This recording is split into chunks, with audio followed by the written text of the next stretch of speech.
제1장 불씨를 훔친 아이. 옛날 옛적 해가 차디찬 빛만 내리쬐고 불이라는 것이 세상에서 사라져버린 때가 있었습니다. 사람들은 추위에 떨며 날 것만 먹어야 했고 밤이면 어둠 속에서 벌벌 기며 아침 해를 기다렸습니다. 마을 어귀의 큰 느티나무 아래에는 늙은 할아버지들이 모여 앉아 옛 이야기를 들려주곤 했습니다. 옛날에는 말이다, 불이라는 게 있었다네. 불이라니 그게 뭡니까? 그건 말이지 따뜻하고 밝은 것이었어. 손을 쬐면 꽁꽁 언 손이 녹아내리고 어두운 밤도 대낮처럼 환하게 만들어주는 신기한 것이었다네. 아이들은 그런 이야기를 들으며 눈을 반짝였지만 어른들은 고개를 저으며 한숨만 내쉬었습니다.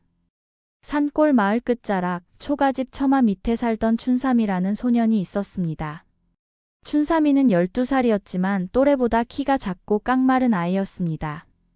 아버지는 춘삼이가 9살 때 산에서 길을 잃고 돌아가셨고 어머니는 병을 앓다가 지난 겨울 세상을 떠났습니다. 춘삼이는 이웃집 과부 할리의 도움을 받아 겨우겨우 살아가고 있었습니다. 어느 날 저녁 춘삼이는 할멈이 나눠준 냉수에 말아먹은 좁쌀밥으로 저녁을 때우고 있었습니다. 차가운 밥알이 목구멍을 넘어갈 때마다 가슴이 서늘해졌습니다. 따뜻한 밥 한 그릇만 먹어봤으면. 춘삼이는 중얼거렸습니다. 할멈은 그 소리를 듣고 긴 한숨을 내쉬었습니다. 얘야, 불이 없어진 지가 벌써 100년이 넘었단다. 우리가 사는 동안에는 따뜻한 밥을 먹기는 글렀구나. 할멈, 정말 옛날에는 불이 있었습니까? 그럼 있고 말고. 내 할머니께서 어렸을 적에는 있었다는구나. 아궁이에 불을 떼서 밥도 짓고 온돌에 불을 지펴서 방도 따뜻하게 했다지. 그런 불이 어디로 간 겁니까? 할멈은 고개를 저으며 말했습니다. 하늘나라 옥황상제께서 거두어 가셨다는구나. 사람들이 불을 함부로 쓰고 산과 들을 태워버려서 노하신 거라고 하더라. 춘삼이는 그날 밤 잠을 이루지 못했습니다. 차가운 바닥에 누워 이불을 뒤집어 쓰고 있어도 추위가 뼛속까지 스며들었습니다. 문틈으로 들어오는 찬바람에 몸을 웅크렸습니다. 불을 찾아야겠어. 어디선가 불이 남아있을지도 몰라. 이튿날 새벽 춘삼이는 작은 보따리를 꾸렸습니다. 냉수에 말아먹을 좁쌀 한 줌과 어머니가 남긴 헝겊 조각 하나가 전부였습니다. 할멈에게 들키지 않으려 살금살금 집을 나섰습니다. 마을을 벗어나 산길로 접어들었습니다. 아침 안개가 자욱하게 깔린 숲속은 으스스했습니다. 길을 걷다 보니 어디선가 연기 냄새가 희미하게 풍겨왔습니다. 이상하네. 불이 없는데 어디서 연기 냄새가? 냄새를 따라 깊은 골짜기로 내려갔습니다. 바위 사이로 난 좁은 길을 지나자 동굴 하나가 나타났습니다. 동굴 입구에서는 희미한 빛이 새어나오고 있었습니다. 춘삼이는 가슴이 두근거렸습니다. 조심스럽게 동굴 안으로 들어갔습니다. 동굴 깊숙한 곳에 불이 타오르고 있었습니다. 그런데 그 불은 보통 불이 아니었습니다. 빨갛고 노란 불꽃이 공중에 둥둥 떠서 춤을 추듯 흔들리고 있었습니다. 불꽃 앞에는 하얀 수염을 길게 기른 노인이 앉아 있었습니다. 노인은 눈을 감고 있었는데 춘삼이가 다가가자 천천히 눈을 떴습니다. 누구냐? 목소리가 동굴 안에 울려 퍼졌습니다. 춘삼이는 깜짝 놀라 그 자리에 주저앉았습니다. 소인은 산골 마을에 사는 춘삼이라고 합니다. 춘삼이? 어린 것이 여긴 어쩐 일이냐? 불을 찾아왔습니다. 저희 마을에는 불이 없어서 모두들 추위에 떨고 있습니다. 노인은 긴 한숨을 내쉬었습니다. 불을 찾아왔다고? 허허, 100년 전 옥황상제께서 불을 거두어 가실 때 나에게만 이 불씨 하나를 맡기셨지. 세상에 단 하나 남은 불씨란다. 그럼 그 불씨를 저에게 주실 수는 없습니까? 노인은 고개를 저었습니다. 안 된다. 이 불씨는 하늘의 것이다. 함부로 내어줄 수 없어. 하지만 사람들이 너무 고통받고 있습니다. 제발 도와주십시오. 노인은 잠시 생각에 잠겼습니다. 그러고는 춘삼이를 똑바로 바라보며 말했습니다. 내가 한 가지 시험을 내겠다. 만약 네가 그 시험을 통과한다면 불씨를 가져가도 좋다. 하지만 실패하면 영영 돌아갈 수 없을 것이다. 무슨 시험입니까? 저 산 너머에 있는 삼천길 낭떠러지를 넘어야 한다. 그곳에 이르면 얼음 궁전이 있고 그 안에 얼음 귀신이 살고 있지. 그자에게서 차가운 구슬을 가져오너라. 그 구슬이 있어야만 불씨를 세상에 내보낼 수 있단다. 춘삼이는 두려웠지만 고개를 끄덕였습니다. 알겠습니다. 기필코 그 구슬을 가져오겠습니다. 노인은 춘삼이에게 작은 주머니를 건넸습니다. 이것을 가지고 가거라. 위험에 처하면 주머니를 열어보아라. 춘삼이는 주머니를 받아 품에 넣고 동굴을 나섰습니다. 산을 넘고 또 넘었습니다. 며칠을 걸었는지 알 수 없었습니다. 낮에는 해가 무정하게 내리쬐고 밤에는 추위가 살을 내었습니다. 좁쌀은 벌써 떨어졌고 샘물로만 배를 채웠습니다. 사흘째 되던 날 저녁 춘삼이는 낭떠러지 끝에 다다랐습니다. 아래를 내려다보니 아득하게 깊은 골짜기가 펼쳐져 있었습니다. 건너편에는 얼음으로 만들어진 커다란 궁전이 우뚝 솟아 있었습니다. 어떻게 저걸 건너가지? 춘삼이는 망연자실했습니다. 그때 문득 노인이 준 주머니가 생각났습니다. 주머니를 꺼내 풀어보니 안에는 가는 실 한 가닥이 들어 있었습니다. 실을 꺼내는 순간 실은 점점 굵어지더니 튼튼한 밧줄로 변했습니다. 춘삼이는 밧줄 한쪽 끝을 바위에 단단히 묶고 다른 쪽 끝을 건너편을 향해 던졌습니다. 신기하게도 밧줄은 저절로 건너편 바위에 감겨 고정되었습니다. 춘삼이는 밧줄을 붙잡고 조심조심 낭떠러지를 건너기 시작했습니다. 밑을 내려다보니 아찔했습니다. 손이 저리고 팔이 후들거렸습니다. 하지만 포기할 수 없었습니다. 어머니와 마을 사람들의 얼굴이 떠올랐습니다. 한참을 매달려 있으니 마침내 건너편에 닿았습니다. 땅에 내려서자 다리가 후들거려 주저앉고 말았습니다. 한참을 쉬고 나서 일어나 얼음 궁전을 향해 걸어갔습니다. 궁전 문은 굳게 닫혀 있었습니다. 춘삼이는 문을 두드렸습니다. 누구십니까? 문 좀 열어주십시오. 잠시 후 문이 스르르 열렸습니다. 안에서는 하얀 옷을 입은 사내가 나타났습니다. 사내의 피부는 얼음처럼 창백했고 눈동자는 푸르스름했습니다. 인간이 여긴 어쩐 일이냐? 얼음 귀신님이십니까? 소인은 불씨를 얻기 위해 왔습니다. 차가운 구슬을 주시면 감사하겠습니다. 얼음 귀신은 날카롭게 웃었습니다. 차가운 구슬? 그것을 원하는 자가 있었구나. 좋아, 주지. 하지만 대가를 치러야 한다. 무슨 대가입니까? 나와 내기를 해야 한다. 만약 네가 이기면 구슬을 주겠다. 하지만 지면 내 목숨을 내놓아야 한다. 춘삼이는 숨을 깊이 들이마셨습니다. 좋습니다. 어떤 내기입니까? 얼음 귀신은 손가락으로 궁전 안을 가리켰습니다. 저 안에 얼음 미로가 있다. 그 미로를 빠져나와야 한다. 해가 질 때까지 나오지 못하면 내 몸도 얼음이 되어버릴 것이다. 춘삼이는 미로 안으로 들어갔습니다. 사방이 온통 얼음벽이었습니다. 갈림길이 수없이 많았고 어디로 가야 할지 알 수 없었습니다. 발을 내디딜 때마다 얼음 바닥에서 차가운 기운이 올라왔습니다. 한참을 헤매다 보니 점점 몸이 차가워졌습니다. 손가락 끝이 시려왔고 발이 얼어붙는 것 같았습니다. 춘삼이는 멈춰 섰습니다. 이러다간 정말 얼어 죽겠어. 그때 문득 어머니가 남긴 헝겊 조각이 생각났습니다. 보따리에서 헝겊을 꺼냈습니다. 헝겊에는 어머니가 수놓은 꽃무늬가 있었습니다. 어머니는 춘삼이가 어렸을 때 이 헝겊으로 춘삼이를 감싸주며 노래를 불러주곤 했습니다. 춘삼이는 헝겊을 꼭 쥐고 눈을 감았습니다. 어머니의 따뜻한 손길이 느껴지는 것 같았습니다. 그러자 신기하게도 헝겊에서 미약한 온기가 느껴졌습니다. 그 온기가 춘삼이의 온몸으로 퍼져나갔습니다. 힘을 얻은 춘삼이는 다시 걷기 시작했습니다. 이번에는 헝겊을 들고 앞으로 나아갔습니다. 헝겊이 따뜻해지는 쪽으로 가니 조금씩 출구에 가까워지는 것 같았습니다. 해가 뉘엿뉘엿 넘어갈 무렵 마침내 춘삼이는 미로를 빠져나왔습니다.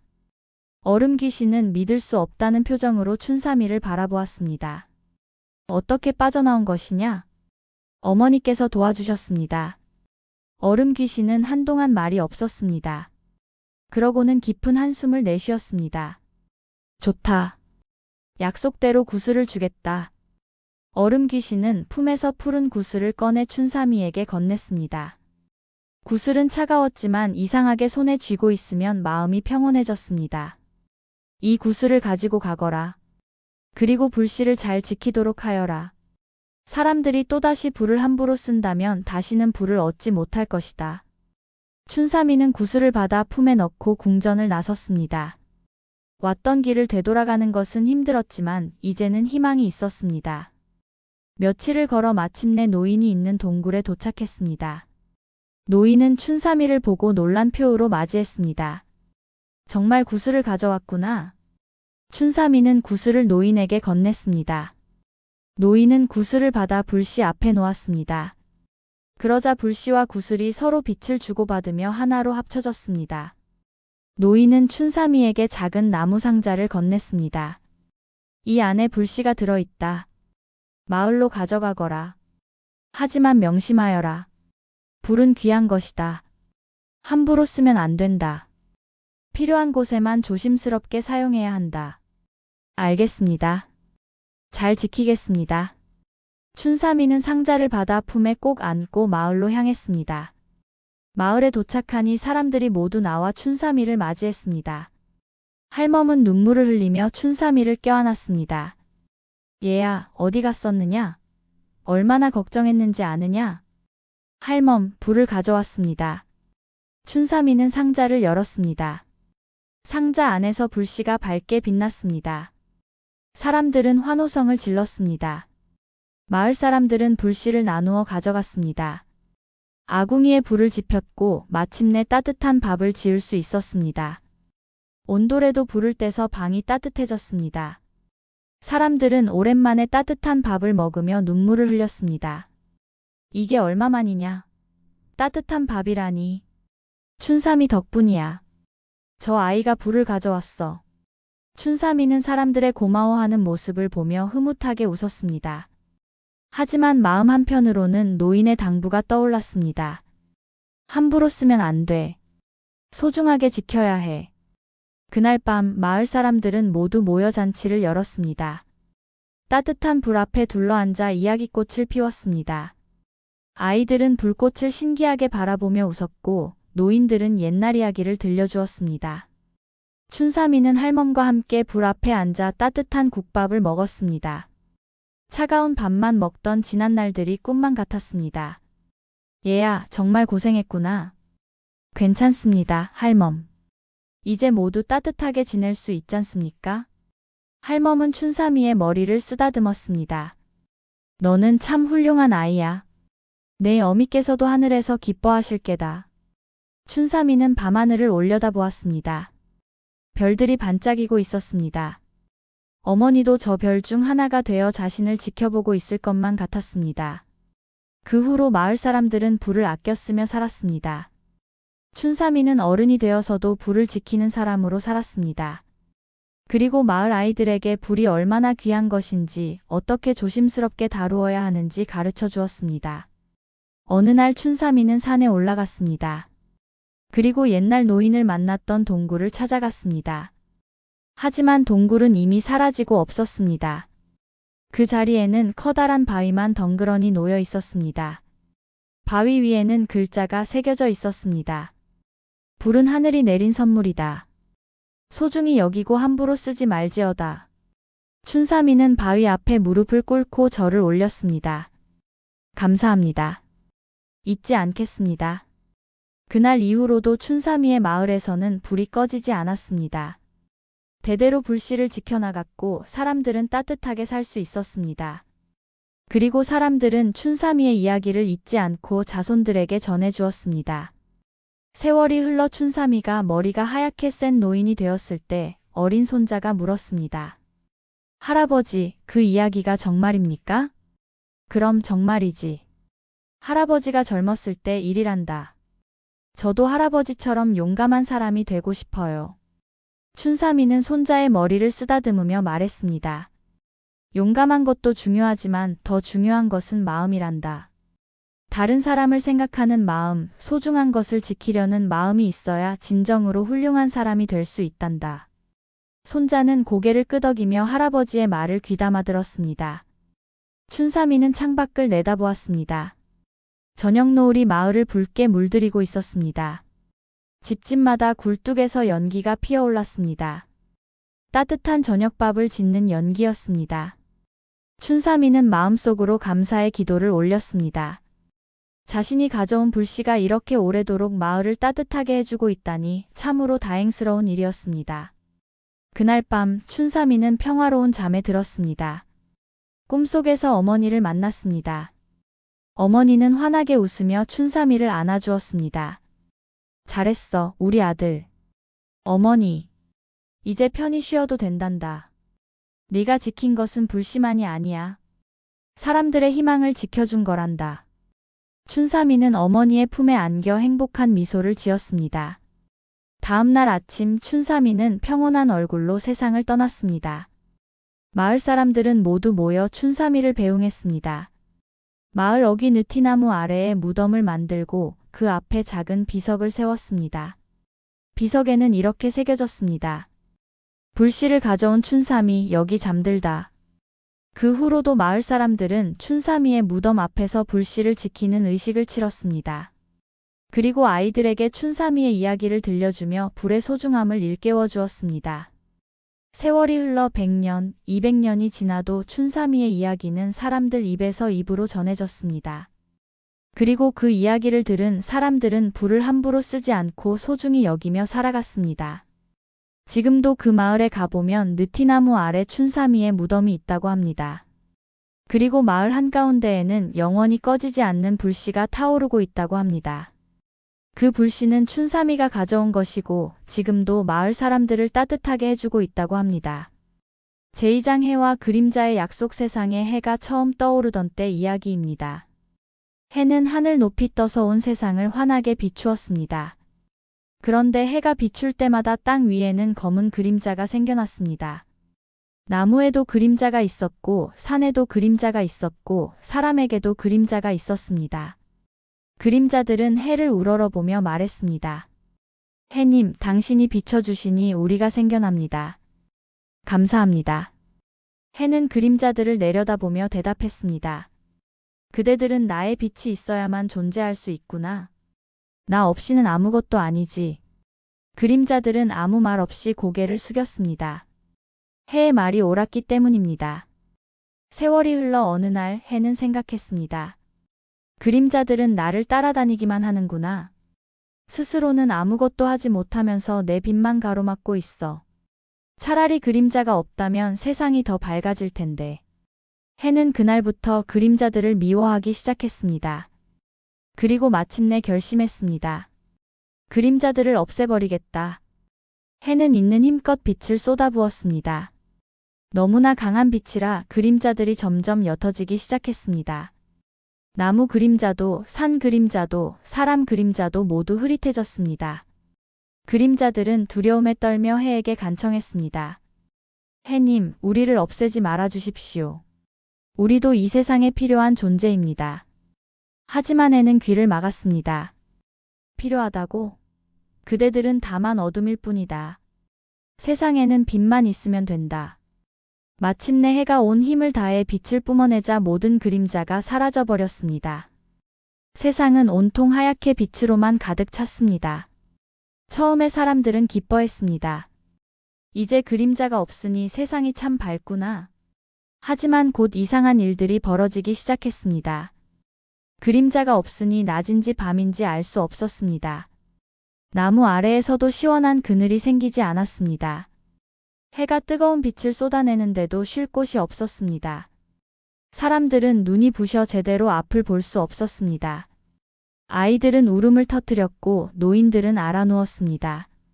농사를 지으려 해도 흙이 너무 말라서 씨앗이 싹을 틔우지 못했습니다. 마을 사람들은 모여 앉아 한숨을 내쉬었습니다.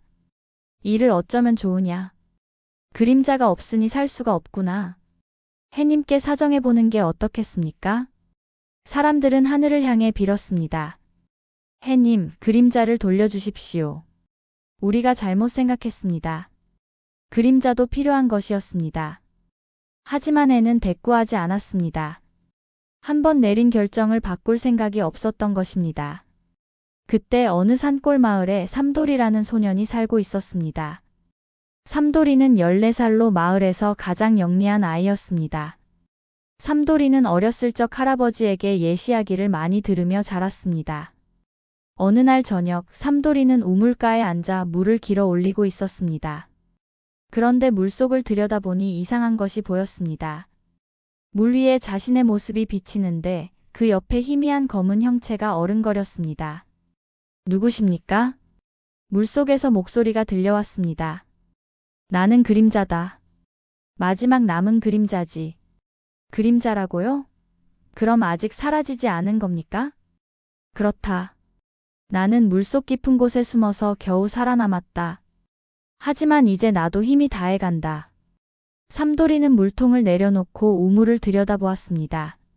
무슨 말씀을 하려는 겁니까? 너에게 부탁이 있다. 해를 만나러 가서 우리를 돌려달라고 해다오. 그림자 없이는 세상의 균형이 깨진다. 제가 어떻게 해를 만납니까? 그림자는 잠시 침묵했습니다. 그러고는 조용히 말했습니다. 동쪽 끝 하늘 너머에 해가 쉬는 곳이 있다. 그곳으로 가거라. 길은 험하지만 내가 가야 한다. 왜 제가 가야 합니까? 내게는 순수한 마음이 있기 때문이다. 해도 한때는 그림자를 사랑했었다. 그 마음을 일깨워줄 수 있는 사람은 너뿐이다. 삼돌이는 잠시 망설였습니다. 하지만 마을 사람들의 고통스러운 모습이 떠올랐습니다. 어머니도 눈이 부셔 알아누워 계셨고 어린 동생은 제대로 놀지도 못하고 집 안에만 있었습니다. 알겠습니다. 제가 가보겠습니다. 그림자는 물속에서 작은 주머니를 꺼내 삼돌이에게 건넸습니다. 이것을 가지고 가거라. 달빛을 담은 주머니다. 위험할 때 꺼내 쓰도록 해라. 삼돌이는 주머니를 받아 품에 넣었습니다. 이튿날 새벽 삼돌이는 어머니께 사정을 말씀드리고 집을 나섰습니다. 어머니는 눈물을 흘리며 삼돌이를 껴안았습니다. 얘야, 위험한 길인데 어쩌자고 그러느냐? 어머니, 걱정 마십시오. 꼭 돌아오겠습니다. 삼돌이는 마을을 떠나 동쪽으로 향했습니다. 하얀 빛만 가득한 들판을 지나고 강을 건너고 산을 넘었습니다. 눈이 너무 부셔 제대로 앞을 볼 수 없었습니다. 삼돌이는 손으로 눈을 가리며 걸었습니다. 사흘째 되던 날 삼돌이는 커다란 사막에 이르렀습니다. 모래밭이 끝없이 펼쳐져 있었고 뜨거운 빛이 모래를 달구고 있었습니다. 발을 디딜 때마다 모래가 뜨거워 발바닥이 되었습니다. 한참을 걷다 보니 목이 타들어갔습니다. 물 한 모금 마실 곳이 없었습니다. 삼돌이는 쓰러질 것 같았습니다. 그때 문득 그림자가 준 주머니가 생각났습니다. 주머니를 열자 은은한 달빛이 흘러나왔습니다. 달빛이 사막 위에 펼쳐지자 신기하게도 시원한 기운이 감돌았습니다. 삼돌이는 그 기운 덕분에 다시 힘을 얻어 걸을 수 있었습니다. 닷새째 되던 날 삼돌이는 높은 산 앞에 다다랐습니다. 산 꼭대기에는 황금빛 궁전이 우뚝 솟아 있었습니다. 그곳이 바로 해가 쉬는 곳이었습니다. 삼돌이는 가파른 산길을 올라갔습니다. 숨이 가빠지고 다리가 후들거렸지만 멈추지 않았습니다. 해가 질 무렵 마침내 궁전 앞에 도착했습니다. 궁전 문을 두드리자 문이 저절로 열렸습니다. 안에는 황금빛 옷을 입은 해가 옥좌에 앉아 있었습니다. 해의 얼굴은 너무 밝아서 제대로 쳐다볼 수 없었습니다. 누구냐? 해의 목소리가 궁전 안에 울려 퍼졌습니다.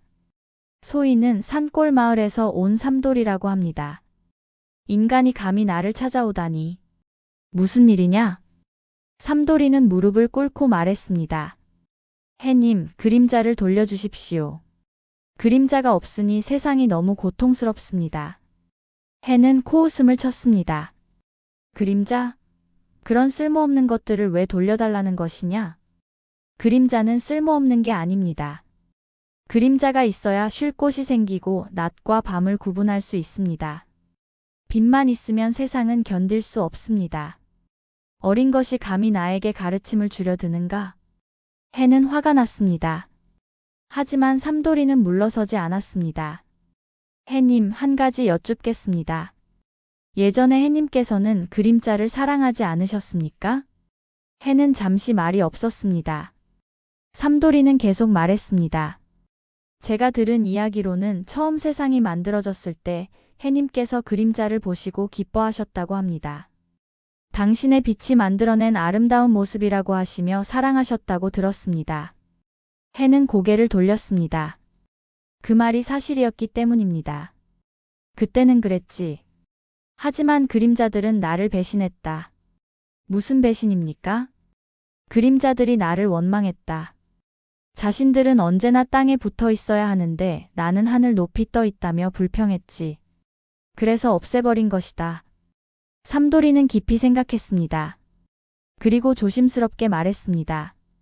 해님, 그림자들이 원망한 것은 해님을 미워해서가 아니었을 것입니다. 다만 자신들도 해님처럼 되고 싶었던 것뿐입니다. 부모를 닮고 싶어하는 자식처럼 말입니다. 해는 삼돌이를 바라보았습니다. 어린 소년의 눈에는 진실이 담겨 있었습니다. 그림자들은 해님의 자식과도 같습니다. 해님의 빛이 있어야만 생겨나니까요. 자식을 미워하시는 겁니까? 해는 한동안 아무 말이 없었습니다. 오랜 침묵 끝에 해가 입을 열었습니다. 내가 잘못 생각했던 것인가? 해님께서는 너무 외로우셨던 것입니다. 하늘 높이 혼자 계시니 그림자들의 마음을 이해하지 못하셨던 것입니다. 해는 천천히 옥좌에서 일어났습니다. 그리고 창밖을 내다보았습니다. 세상은 온통 하얀 빛으로만 가득 차 있었습니다. 그림자가 없으니 세상이 참으로 허전하구나. 그림자를 돌려주십시오. 그러면 세상은 다시 균형을 찾을 것입니다. 해는 고개를 끄덕였습니다. 좋다. 그림자를 돌려주겠다.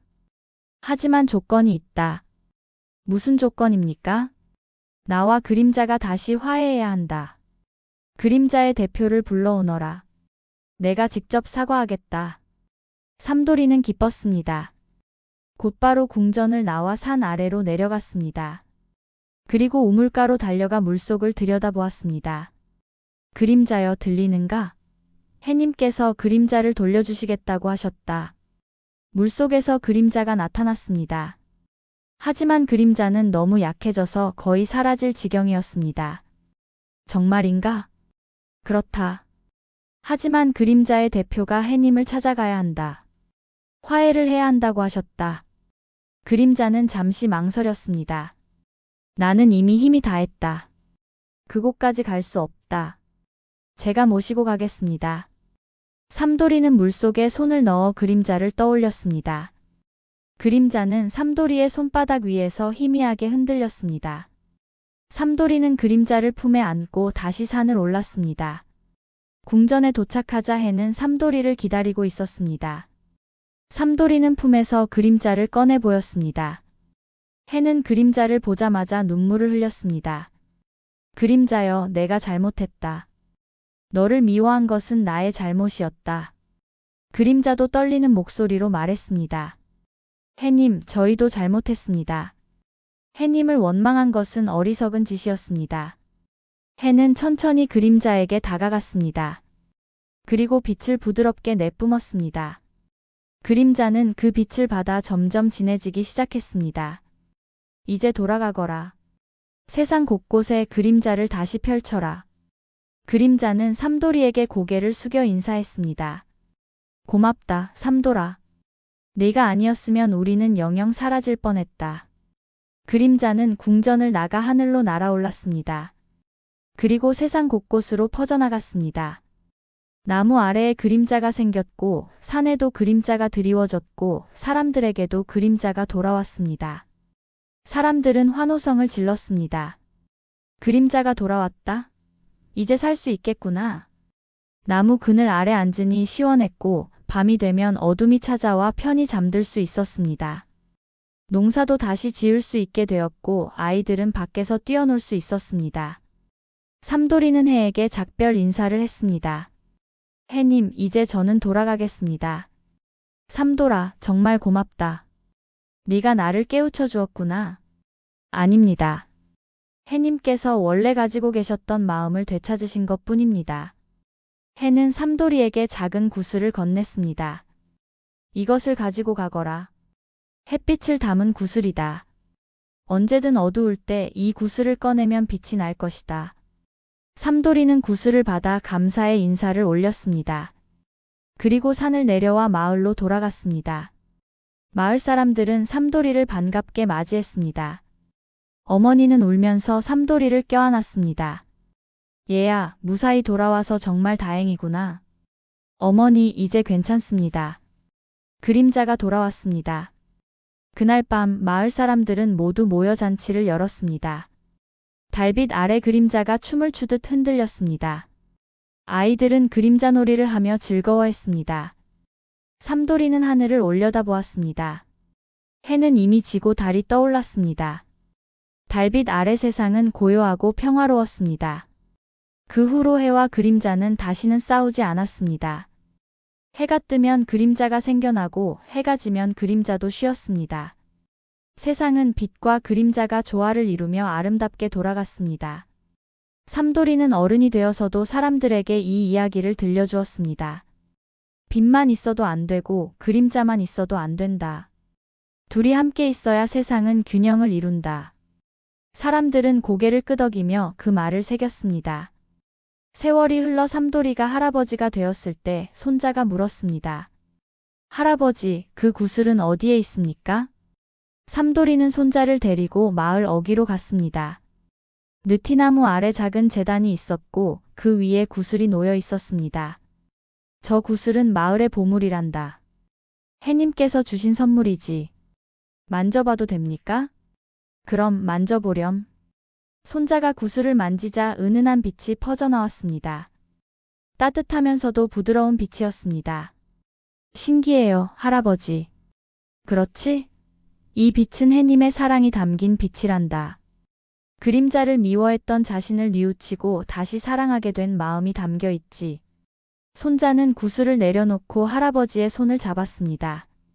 저도 할아버지처럼 훌륭한 사람이 되고 싶어요. 삼돌이는 손자의 머리를 쓰다듬었습니다. 훌륭한 사람이 되려면 말이다. 세상 모든 것을 있는 그대로 사랑할 줄 알아야 한다.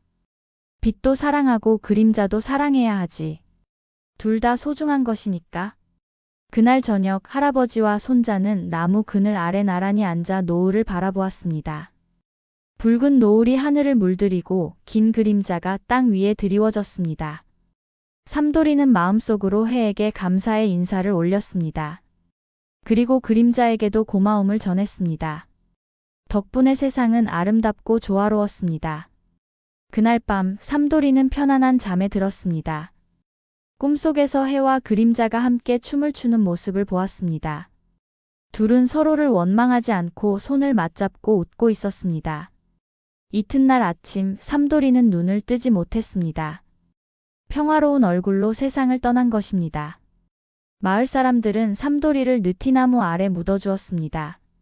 무덤 위로는 햇빛이 따사롭게 비치고 그 옆으로는 나무 그림자가 드리워졌습니다.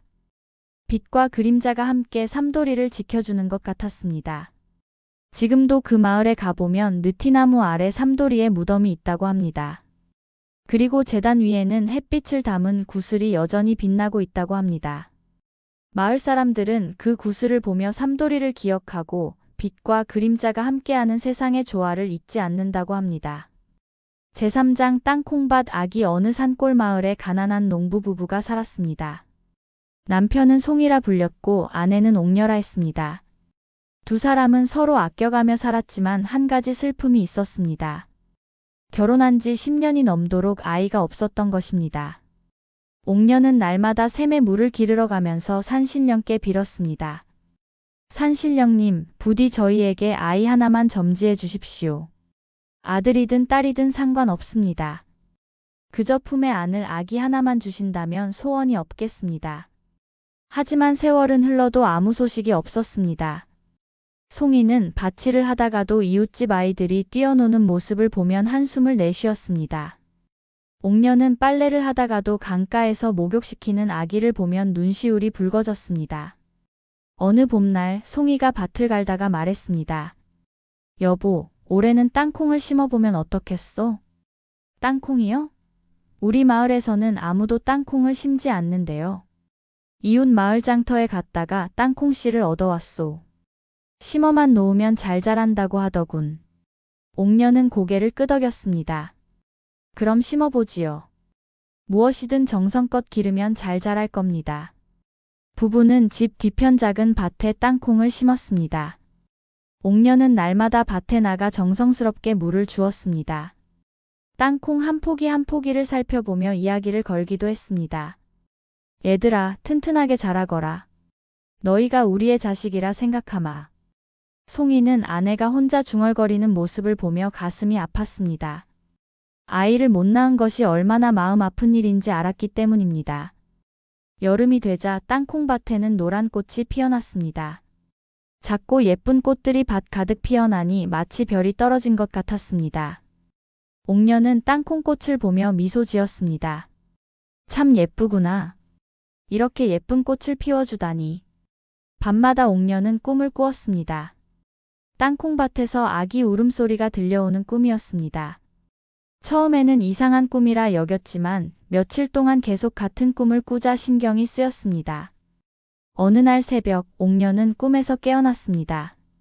밖에서 정말로 아기 울음소리가 들려오는 것 같았습니다. 옥녀는 귀를 기울였습니다. 에헴, 에헴. 미약하지만 분명히 아기가 우는 소리였습니다. 옥녀는 황급히 옷을 입고 밖으로 나갔습니다. 새벽 안개가 자욱하게 깔린 마당을 지나 땅콩밭으로 달려갔습니다. 밭에 도착하자 울음소리는 더욱 또렷해졌습니다. 옥녀는 소리가 나는 쪽으로 다가갔습니다. 밭 한가운데 땅콩꽃이 유난히 크게 핀 곳이 있었습니다. 옥녀가 꽃을 헤치고 보니 놀라운 광경이 펼쳐졌습니다. 꽃잎 사이에 손가락만 한 아기가 누워 있었던 것입니다. 아기는 새하얀 피부에 까만 눈동자를 가지고 있었고 작은 입으로 울고 있었습니다. 어머나! 옥녀는 조심스럽게 아기를 들어 올렸습니다. 아기는 손바닥 위에 올려놓으니 꼭 맞을 만큼 작았습니다. 하지만 분명히 살아 숨쉬고 있었습니다. 당신! 옥녀는 소리쳤습니다. 송이가 허겁지겁 달려왔습니다. 무슨 일이요? 이것 좀 보세요. 아기가 있어요. 송이는 눈이 휘둥그레졌습니다. 이게 어찌 된 일이요? 땅콩꽃 사이에 있었어요. 산신령께서 우리 기도를 들어주신 게 분명해요. 부부는 아기를 집으로 데려왔습니다. 옥녀는 아기를 작은 바구니에 넣고 부드러운 솜을 깔아주었습니다. 그리고 따뜻한 물에 적신 천으로 아기를 닦아주었습니다. 아기는 울음을 그치고 옥녀를 빤히 쳐다보았습니다. 그 눈빛이 너무나 맑고 순수해서 옥녀는 눈물이 흘렀습니다. 우리 아기 이제 걱정하지 마라. 엄마가 잘 키워줄게. 송이도 아기를 보며 말했습니다. 땅콩밭에서 났으니 이름을 콩순이라 지으면 어떻겠소? 좋은 이름이에요. 우리 콩순이. 부부는 콩순이를 정성껏 돌보았습니다. 아기가 너무 작아서 보통 젖을 먹일 수 없었습니다.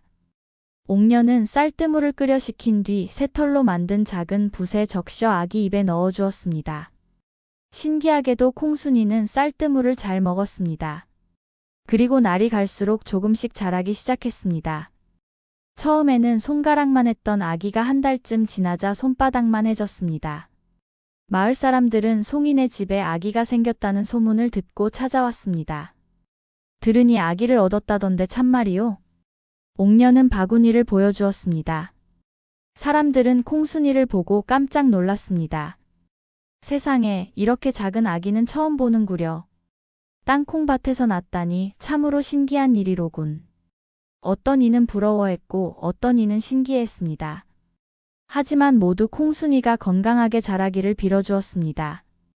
콩순이는 무럭무럭 자랐습니다. 6달이 지나자 두 뼘만해졌고 1년이 지나자 한 자 정도 되었습니다. 비록 또래 아이들보다 훨씬 작았지만 콩순이는 총명하고 예뻤습니다. 콩순이가 말을 배우자 옥녀는 기뻐서 어쩔 줄 몰랐습니다. 엄마. 그래, 콩순아. 엄마가 여기 있다. 나 배고파. 옥녀는 곡식을 곱게 갈아서 죽을 쑤어 주었습니다. 콩순이는 작은 숟가락으로 죽을 떠먹으며 행복해했습니다.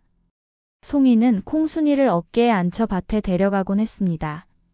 콩순이는 아버지 어깨에 앉아 노래를 불렀습니다. 아버지 밭에 꽃이 피네. 노란 땅콩꽃 예쁘네. 송이는 콩순이의 노랫소리를 들으며 일했습니다. 힘든 일도 아기 덕분에 즐거웠습니다. 콩순이가 3살이 되던 해 이상한 일이 벌어졌습니다. 콩순이가 밭에 나가 땅콩 사이를 걸어 다니면 땅콩이 더 잘 자라는 것이었습니다. 여보, 이것 좀 보시오. 콩순이가 다녀간 곳마다 땅콩이 유난히 잘 자랐소. 옥녀가 말하자 송이도 신기해했습니다. 정말 그러하군. 이 아이가 보통 아이가 아닌가 보오. 어느 날 저녁 콩순이가 옥녀에게 물었습니다. 엄마, 나는 왜 이렇게 작아요? 옥녀는 당황했습니다. 어떻게 대답해야 할지 몰랐던 것입니다. 그건 말이다, 콩순아. 다른 아이들은 나보다 훨씬 커요. 나는 땅콩만큼밖에 안 돼요. 옥녀는 콩순이를 안아주었습니다. 콩순아, 네가 작은 건 하늘이 준 선물이란다. 작기 때문에 할 수 있는 일이 있어. 네가 밭을 다니면 땅콩이 잘 자라잖니. 그건 큰 아이들은 할 수 없는 일이야. 콩순이는 고개를 갸우뚱했습니다. 정말요? 그럼 정말이지. 너는 특별한 아이란다. 땅콩밭이 내게 준 선물 같은 아이야. 콩순이는 환하게 웃었습니다.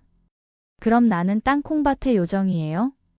옥녀는 콩순이의 머리를 쓰다듬으며 말했습니다. 그래, 우리 콩순이는 땅콩밭의 요정이야. 그날부터 콩순이는 자신이 요정이라고 믿었습니다. 그리고 더욱 열심히 밭을 돌보았습니다.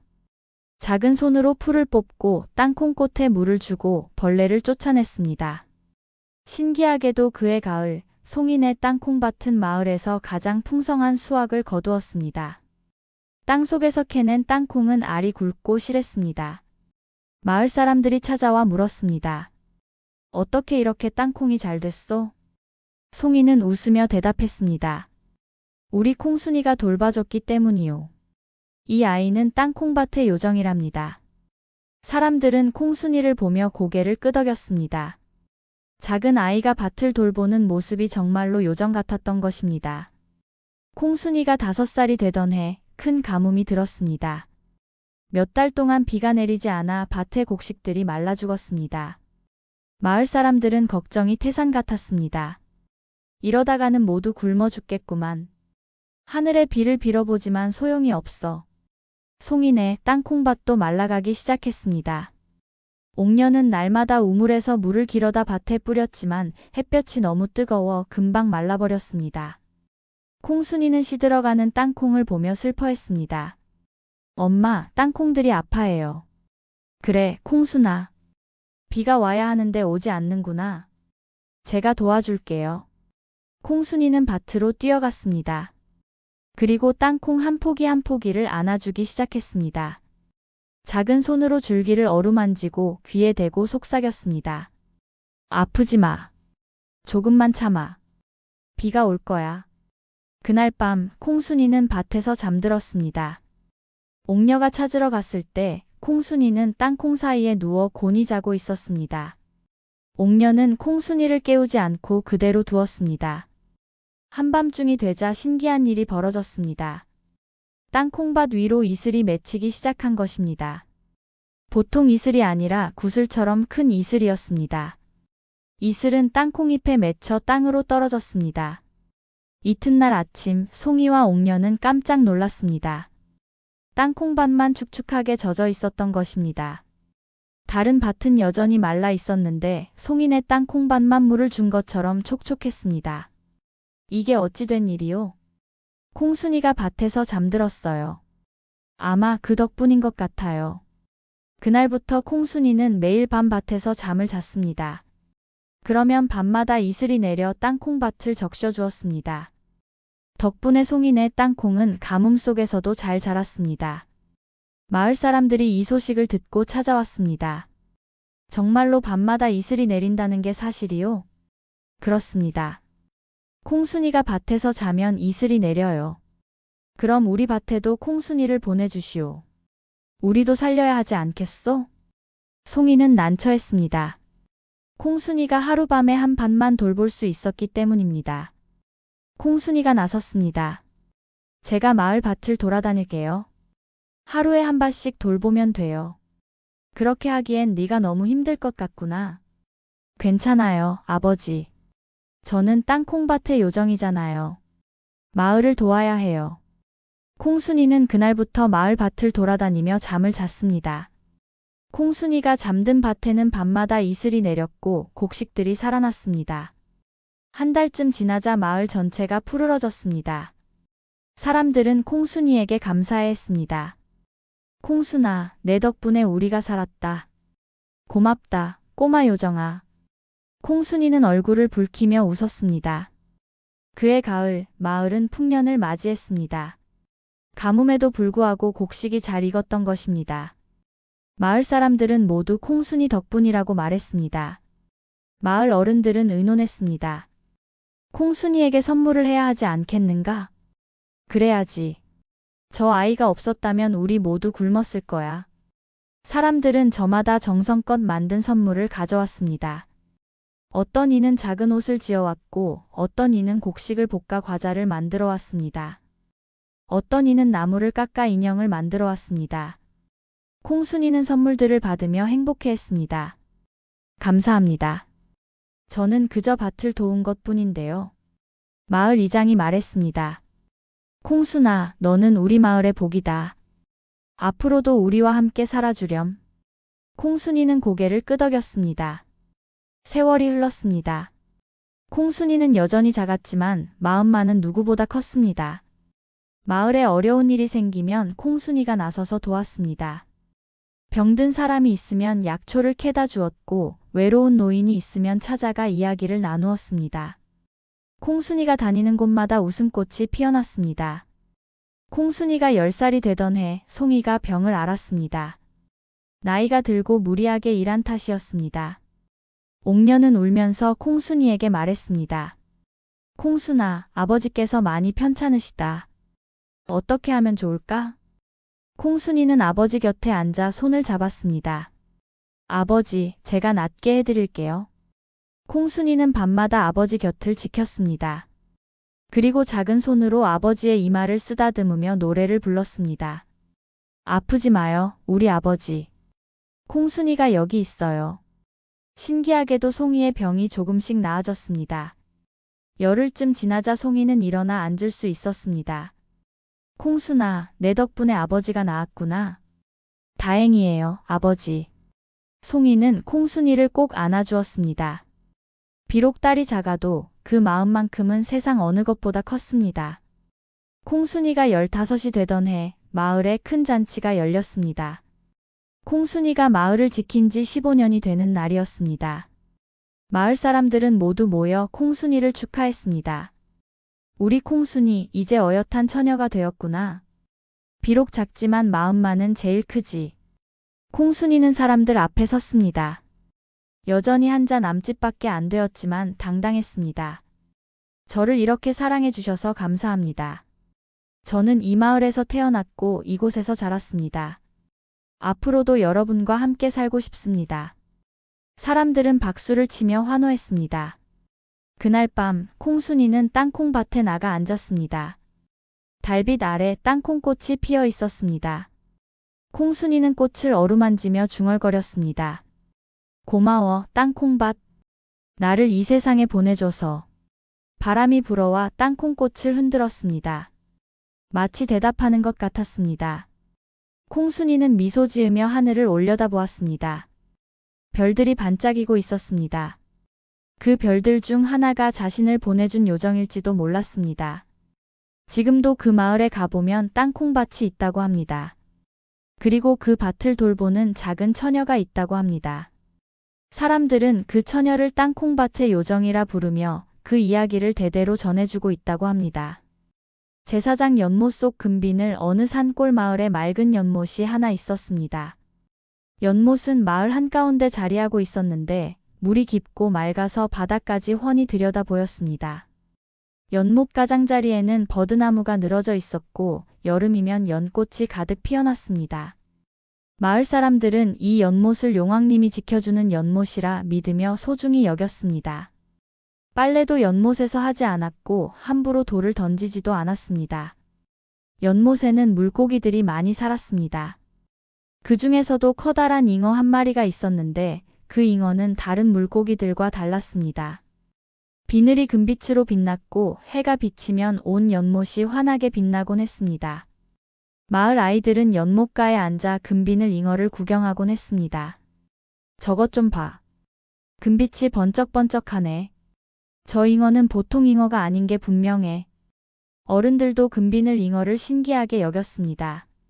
하지만 누구도 그 잉어를 잡으려 하지 않았습니다. 함부로 건드리면 안 될 것 같은 기운이 있었던 것입니다. 마을에는 덕수라는 소년이 살았습니다. 덕수는 11살로 마을에서 제일 착한 아이였습니다. 할아버지와 단둘이 사는 덕수는 날마다 연못에 와서 물고기들에게 밥을 주곤 했습니다. 얘들아, 오늘도 밥 먹으러 왔구나. 덕수가 밥알을 뿌리면 물고기들이 우르르 몰려들었습니다. 그 중에서도 금비늘 잉어가 제일 먼저 나타났습니다.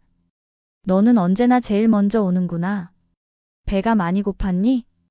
덕수는 금비늘 잉어에게 말을 걸었습니다. 잉어는 물 위로 고개를 내밀고 덕수를 빤히 쳐다보았습니다. 마치 사람처럼 알아듣는 것 같았습니다. 참 신기하다. 너는 보통 잉어가 아닌 것 같아. 덕수는 날마다 연못에 와서 잉어와 시간을 보냈습니다. 학교를 마치면 연못에 앉아 숙제를 하거나 책을 읽었습니다. 잉어는 언제나 물가에 떠 있으며 덕수를 지켜보았습니다. 세월이 흘러 어느 해 봄 이상한 일이 벌어졌습니다. 비가 오지 않는 것이었습니다. 봄비가 내려야 할 철인데 하늘은 맑기만 했습니다. 이상하네. 올해는 왜 비가 안 오는 거야? 걱정이구만. 이러다가 모내기를 못하겠어. 한 달이 지나고 두 달이 지나도 비는 오지 않았습니다. 논밭의 흙이 갈라지기 시작했고 시냇물도 말라갔습니다. 마을 연못도 점점 물이 줄어들었습니다. 처음에는 버드나무 뿌리가 드러나더니 나중에는 연못 바닥이 보이기 시작했습니다. 물고기들은 좁아진 물속에서 헤엄쳤습니다. 덕수는 걱정스러운 마음으로 연못을 지켜보았습니다. 물고기들이 괜찮을까? 할아버지가 말했습니다. 걱정이다, 덕수야. 이러다가 연못이 마르면 물고기들이 다 죽을 게다. 안 돼요, 할아버지. 뭔가 방법이 있을 거예요. 마을 사람들은 하늘에 빌었습니다. 산신령께 제사를 지내고 용왕님께 기도를 올렸습니다. 하지만 비는 오지 않았습니다. 석 달째 되던 날 연못은 거의 바닥이 드러났습니다. 작은 웅덩이에 물고기들이 몰려 있었습니다. 금비늘 잉어도 그 속에 있었는데 힘없이 떠 있었습니다. 덕수는 견딜 수 없었습니다. 집에서 물동이를 가져와 연못에 부었습니다. 하지만 물동이 몇 개로는 역부족이었습니다. 할아버지, 물고기들이 죽어가요. 그래도 어쩔 수 없구나. 하늘이 비를 주지 않는데 우리가 할 수 있는 일이 없어. 덕수는 연못가에 주저앉아 울었습니다. 그동안 정들었던 물고기들이 죽어가는 모습을 볼 수 없었던 것입니다. 제발 비가 내려주세요. 물고기들을 살려주세요. 그때 금비늘 잉어가 물 위로 뛰어올랐습니다. 평소보다 훨씬 높이 뛰어올라 덕수 앞에 떨어졌습니다. 덕수는 깜짝 놀라 잉어를 안아 올렸습니다. 너 왜 이러니? 물속에 있어야지. 잉어는 덕수의 품에서 입을 벌렸습니다. 그러자 신기하게도 사람의 목소리가 들려왔습니다. 덕수야, 내 말을 잘 들어라. 말을 한다고? 덕수는 놀라서 잉어를 물끄러미 쳐다보았습니다. 나는 보통 잉어가 아니다. 용왕님의 아들이지. 용왕님의 아들이라고요? 그렇다. 100년 전 용왕님께서 나를 이 연못에 보내셨다. 이곳을 지키고 마을을 보살피라고 하셨지. 덕수는 믿을 수 없었지만 잉어의 눈빛이 너무나 진지해서 고개를 끄덕였습니다. 그런데 왜 지금 말을 하는 겁니까?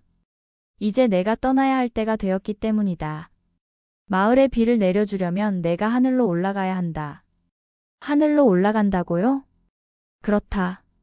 나는 용이 되어야 한다. 용이 되면 구름을 부르고 비를 내릴 수 있지.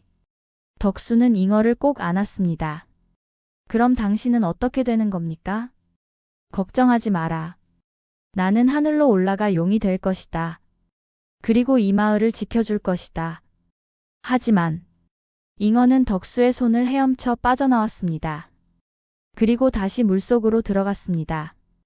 덕수야, 오늘 밤을 기다려라. 내가 하늘로 오르는 모습을 보게 될 것이다. 그날 밤 마을에 이상한 기운이 감돌았습니다. 바람이 불기 시작하더니 연못 위에 안개가 자욱하게 깔렸습니다. 덕수는 할아버지와 함께 연못가로 나갔습니다. 마을 사람들도 하나둘 모여들었습니다. 무슨 일이 벌어지는 거야? 저 안개 좀 봐. 예사롭지 않아. 한밤중이 되자 연못 한가운데서 금빛이 솟아올랐습니다. 금빛을 잉어가 물 위로 뛰어오른 것입니다. 잉어는 공중에 떠서 빙글빙글 돌기 시작했습니다. 그러자 잉어의 몸이 점점 길어지기 시작했습니다.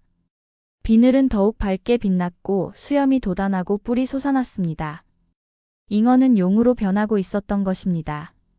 사람들은 숨을 죽이고 그 광경을 지켜보았습니다. 저것 좀 봐. 잉어가 용이 되고 있어. 세상에 이런 일이. 용이 된 금비늘 잉어는 하늘로 날아올랐습니다. 구름이 몰려들더니 용의 몸을 감쌌습니다. 용은 구름 속을 헤엄치듯 날아다녔습니다. 그때 용이 입을 열어 큰 소리로 울부짖었습니다. 크앙! 천둥 소리가 하늘을 가르고 번개가 번쩍였습니다. 그러고는 빗방울이 떨어지기 시작했습니다. 처음에는 가랑비였습니다. 하지만 점점 굵어지더니 억수같이 쏟아졌습니다. 마을 사람들은 환호성을 질렀습니다. 비대야, 비가 온다. 드디어 비가 내렸구나. 사람들은 빗속에서 춤을 췄습니다. 아이들은 뛰어다니며 웃었고 어른들은 눈물을 흘렸습니다. 덕수는 하늘을 올려다보며 말했습니다. 고맙습니다. 금비늘 잉어. 아니 용님. 하늘에서 용의 목소리가 들려왔습니다. 덕수야, 걱정하지 마라. 나는 언제나 이 마을을 지켜줄 것이다. 가뭄이 들면 내가 비를 내려주마. 용은 구름 속으로 사라졌습니다. 하지만 그 모습은 사람들의 가슴 속에 깊이 새겨졌습니다. 비는 사흘 동안 내렸습니다. 논밭은 다시 촉촉하게 젖었고 시냇물도 콸콸 흘렀습니다. 연못도 물이 가득 찼습니다. 마을 사람들은 연못가에 작은 제단을 만들었습니다. 그리고 금비늘 용을 모시며 감사의 제사를 지냈습니다. 용왕님, 우리를 구해주셔서 감사합니다. 앞으로도 이 마을을 지켜주십시오. 그 후로 마을에는 신기한 일들이 벌어졌습니다. 가뭄이 들 때마다 하늘에서 금빛 용이 나타나 비를 내려주는 것이었습니다. 덕수는 어른이 되어서도 연못을 돌보았습니다. 날마다 연못을 청소하고 물고기들에게 먹이를 주었습니다. 그리고 가끔 연못가에 앉아 하늘을 바라보곤 했습니다. 잘 지내고 있니, 금비늘 용? 바람이 불어와 덕수의 머리를 쓰다듬었습니다. 마치 대답하는 것 같았습니다. 덕수가 장가를 들어 아이를 낳았을 때 제일 먼저 연못에 데려갔습니다. 아가야, 이 연못을 잘 봐라. 여기에는 우리 마을을 지켜주는 용님이 계셨단다. 아이는 맑은 눈으로 연못을 바라보았습니다. 용님이 어디 있어요, 아버지? 하늘에 계시지. 우리가 어려울 때마다 내려와 도와주신단다. 덕수는 아이에게 금비늘 잉어 이야기를 들려주었습니다. 어떻게 잉어가 용이 되었는지, 어떻게 마을에 비를 내려주었는지 자세히 이야기했습니다. 아이는 눈을 반짝이며 들었습니다. 우와, 멋있다. 저도 용님을 만나보고 싶어요. 언젠가는 만날 수 있을 게다. 마음이 착한 사람에게는 용님께서 모습을 보여주신단다. 세월이 흘러 덕수가 할아버지가 되었을 때 마을에 다시 큰 가뭄이 들었습니다. 몇 달 동안 비가 내리지 않아 사람들은 걱정이 태산 같았습니다. 이를 어쩌나. 이번 가뭄은 유난히 심한 것 같아. 용왕님께 빌어봐야지. 마을 사람들은 연못가에 모여 제사를 지냈습니다. 덕수도 손자를 데리고 나왔습니다. 용왕님, 부디 이번에도 비를 내려주십시오. 사람들이 간절히 빌자 하늘에서 구름이 몰려들었습니다. 구름 사이로 금빛이 번쩍였습니다. 금비늘 용이 나타난 것입니다.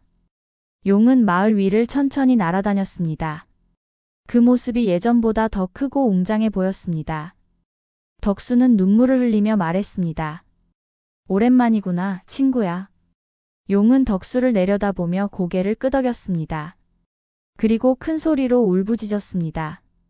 크앙. 천둥이 치고 번개가 번쩍이더니 비가 쏟아지기 시작했습니다. 사람들은 환호하며 빗속에서 춤을 췄습니다.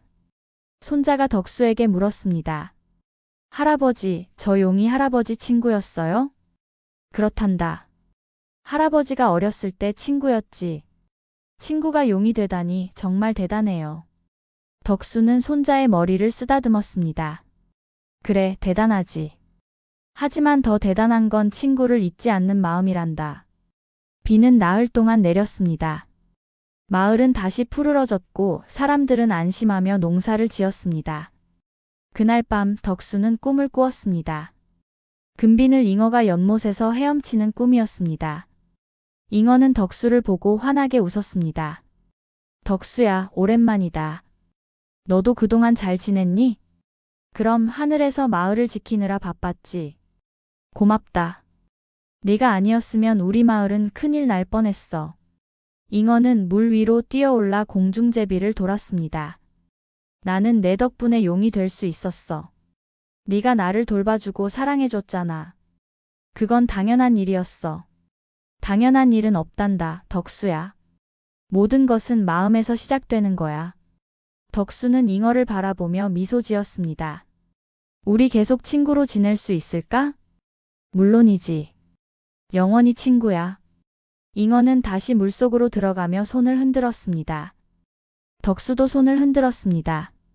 다음 날 아침 덕수는 평온한 얼굴로 눈을 떴습니다. 창밖에서는 새들이 지저귀고 있었습니다. 비가 그치고 맑은 하늘이 펼쳐져 있었습니다. 덕수는 연못으로 나갔습니다. 물은 맑고 깨끗했고 물고기들이 평화롭게 헤엄치고 있었습니다. 고맙다, 금비늘 용. 언제까지나 이 마을을 지켜다오.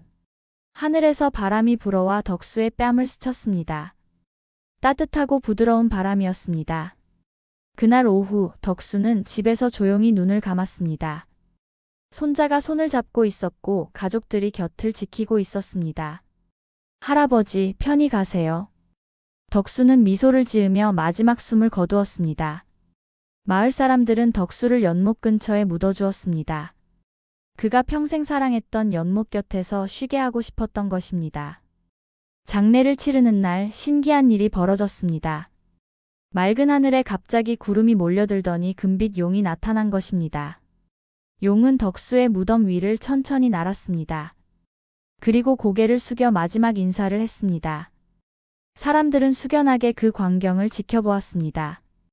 용과 사람의 우정이 이렇게 아름다울 수 있다니 모두들 감동했습니다. 용은 하늘로 올라가며 큰 소리로 울부짖었습니다. 슬프면서도 장엄한 소리였습니다. 그리고 구름 속으로 사라졌습니다. 그 후로도 마을에는 가뭄이 들 때마다 금빛 용이 나타나 비를 내려주었습니다. 사람들은 그때마다 덕수를 기억하며 고마워했습니다. 지금도 그 마을에 가보면 맑은 연못이 있다고 합니다. 연못 곁에는 덕수의 무덤이 있고 그 옆에는 작은 제단이 세워져 있다고 합니다. 마을 사람들은 대대로 이 이야기를 전해주고 있습니다. 금비늘 잉어와 착한 소년의 우정 이야기를. 그리고 가뭄이 들면 연못가에 모여 금빛 용에게 기도를 올린다고 합니다. 그러면 어김없이 하늘에서 금빛이 번쩍이고 비가 내린다고 합니다. 그것이 금비늘 용이 마을을 지켜주는 방식이라고 합니다.